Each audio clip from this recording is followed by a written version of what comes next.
नगरसेवक दिव्यांगांच्या दारी उपक्रम राबवणार, पृथ्वीराज सिंह यादव यांचं प्रतिपादन। दिव्यांग व्यक्ती हा लाभापासून वंचित राहू नये, त्याचा योग्य सन्मान झाला पाहिजे, याकरिता शिरोळ नगर परिषदेतर्फे दिव्यांग संवाद मेळावा होतोय। दिव्यांग अनुदान, घरकुल योजना, रोजगार यासह सर्वतोपरी सेवा सुविधा उपलब्ध करून देण्यासाठी हा मेळावा महत्त्वाचा असून एखाद्या कामासाठी दिव्यांग व्यक्ती नगरपालिकेत येण्याऐवजी त्या व्यक्तीला लाभदायक योजना मिळवून देण्यासाठी नगरसेवक दिव्यांगांच्या दारी हा उपक्रम सुरू केला जाईल, असं मत शिरोळ नगर परिषदेचे उपनगराध्यक्ष पृथ्वीराज सिंह यादव यांनी व्यक्त केलं।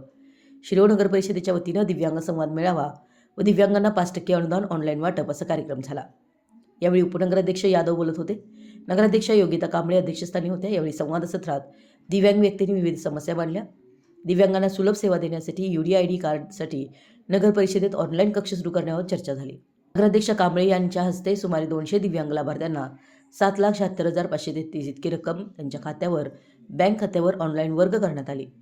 प्रत्येक लाभार्थ्यास 3,882 रुपये प्रमाणे निधी वितरित करण्यात आला। यावेळी माजी खासदार राजू शेट्टी यांनी दिव्यांग लाभार्थ्यांना विविध योजनेचा लाभ मिळावा यासाठी शिरोळ नगर परिषद आणि आपलं सहकार्य राहील असं आश्वासन दिलं।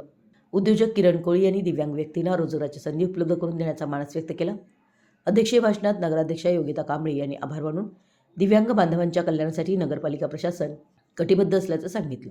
या मेळाव्यास बांधकाम सभापती अनिता संखपाळ, महिला व बालकल्याण सभापती कल्पना काळे, उपसभापती अनुराधा गुरव, आरोग्य सभापती विजय आर्गे, नगरसेविका रेखा कोरे, सविता पुजारी, नगरसेवक दीपक भाट, राहुल कोळी, उल्हास आवळे, ओंकार पांडे गावडे, निलेश गावडे, सचिन शिंदे, गजानन संखपाळ, पंडित काळे, राजेंद्र कांबळे, बबन पुजारी, विवेक फल्ले यांच्यासह दिव्यांग संघटनेचे राजू देशमुख, योगेश खाडे, किसन चौगले, विनायक चुडमुंगे तसेच पालिकेचे अधिकारी कर्मचारी उपस्थित होते। यावेळी माजी खासदार राजू शेट्टी म्हणाले की खासदार फंडातून दिव्यांगांना साहित्य व अनुदान रूपाने मदत करता येते।